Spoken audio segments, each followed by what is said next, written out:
അപ്പം ഇതാണ് നമ്മളൊരു റിപ്പോർട്ട് വ്യൂവിന് എക്സാമ്പിൾ ആയിട്ട് കൊടുത്തിരിക്കുന്നത്. അപ്പം റിപ്പോർട്ട് വ്യൂ എന്ന് പറയുമ്പോൾ അതിൽ ഒരു പേജ് ആയിരിക്കില്ല ഉണ്ടാവുക, മൾട്ടിപ്പിൾ പേജസ് ഉണ്ടാവും. ഇപ്പം ഒരു പേജിലുള്ള റിപ്പോർട്ടാണ് ഞാനിവിടെ കാണിച്ചിരിക്കുന്നത്.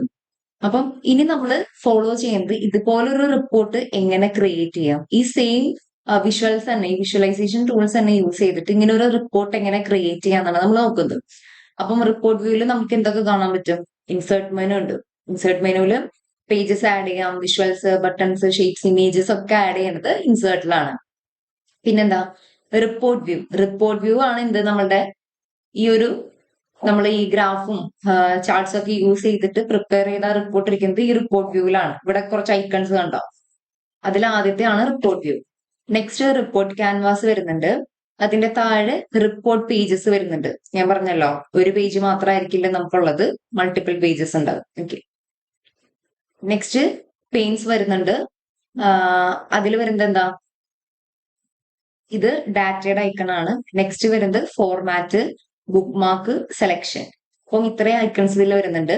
നെക്സ്റ്റ് ഫിൽട്ടർ പെയിൻ വരുന്നുണ്ട്. അതിൽ പേജ് ലെവൽ, അതായത് ഫിൽട്ടർ യൂസ് ചെയ്യുന്നത്. ഫിൽറ്റേഴ്സ്, മൾട്ടിപ്പിൾ ഫിൽറ്റേഴ്സ് ഉണ്ട്. അതായത് page level, report level, visual level, അങ്ങനെ കുറെ ഫിൽറ്റേഴ്സ് ഒക്കെ വരുന്നുണ്ട്. അപ്പൊ അതൊക്കെ ഫിൽറ്റേഴ്സ് എന്ന് പറയുന്ന ഈ ബോക്സിലാണ് നമ്മൾ യൂസ് ചെയ്യുന്നത്. പിന്നെന്താ, വ്യൂ ഓപ്ഷൻസ്, അതായത് നമുക്ക് സൂം ചെയ്യണമെങ്കിൽ ചെയ്യാം. അതിവിടെയാണ് ആ ഒരു ഓപ്ഷൻ ഉള്ളത്. അപ്പൊ ഇത്രയും കാര്യങ്ങളാണ് നമ്മളുടെ ഈ ഒരു എന്താ റിപ്പോർട്ട് വ്യൂവില് വരുന്നത്. ഇനി നെക്സ്റ്റ് നമുക്ക് അതെങ്ങനെ ചെയ്ത് നോക്കാം. ഈ ഒരു സെയിം റിപ്പോർട്ട് നമുക്ക് എങ്ങനെ ചെയ്ത് നോക്കണേന്ന് നോക്കാം.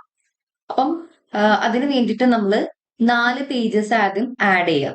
Adding report pages and objects.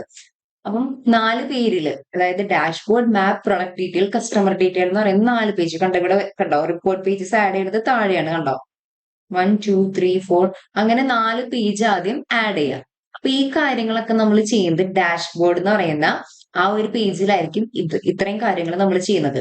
ഇതിലിപ്പോ എന്തൊക്കെ കാണാം, നമ്മളൊരു ലോഗോ കൊടുത്തിട്ടുണ്ട്, പിന്നെ കാർഡ്സ് യൂസ് ചെയ്തിട്ടുണ്ട്, അതുപോലെ ലൈൻ ഗ്രാഫ്, ബാർ ചാർട്ട്, പിന്നെന്താ ടേബിള്, വീണ്ടും ടെക്സ്റ്റ് കാർഡ് യൂസ് ചെയ്തിട്ടുണ്ട്, KPI കാർഡ്സ്. ഇതൊക്കെ നമ്മൾ ഈ ഒരു ഫസ്റ്റ് ഡാഷ്ബോർഡ് എന്ന് പറയുന്ന പേജിൽ യൂസ് ചെയ്തിട്ടുണ്ട്. അപ്പം ആദ്യം നമ്മൾ ഡാഷ്ബോർഡ് എന്ന് പറയുന്ന പേജ് ക്രിയേറ്റ് ചെയ്യുക, പിന്നെ അടുത്ത പേജസ് ക്രിയേറ്റ് ചെയ്യുക.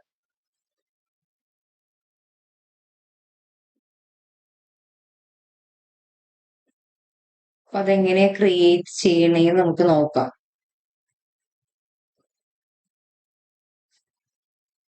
ഓക്കെ, ഇവിടെ താഴെ പേജ് 1 ഓൾറെഡി കൊടുത്തിട്ടുണ്ട്. അവിടെ നമ്മൾ എന്താ റീനെയിം ചെയ്യാം. ഞാനിപ്പോ ഇവിടെ ഡാഷ്ബോർഡ് എന്ന് കൊടുക്കാൻ പോണേ.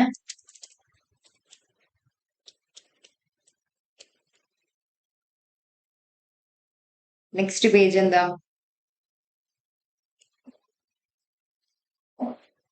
നെക്സ്റ്റ് പേജ് മാപ്പ് എന്ന് കൊടുക്കുക.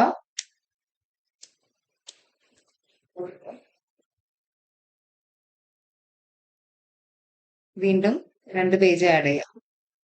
അതിലെന്താ പിന്നെ വരുന്നത് കസ്റ്റമർ പ്രൊഡക്റ്റ് ഡീറ്റെയിലും കസ്റ്റമർ ഡീറ്റെയിലും. അപ്പൊ ഇവിടെ പ്രൊഡക്റ്റ് ഡീറ്റെയിൽ കൊടുക്കുക.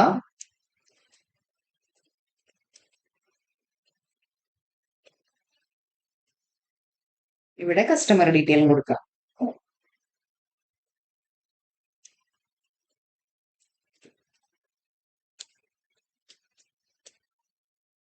ഓക്കെ, ഇനി ഡാഷ്ബോർഡ് എന്ന് പറയുന്ന പേജിലായിരിക്കും നമ്മൾ വിഷ്വലൈസേഷൻ ടൂൾസ് യൂസ് ചെയ്തിട്ട് റിപ്പോർട്ട് ക്രിയേറ്റ് ചെയ്യാൻ പോകും.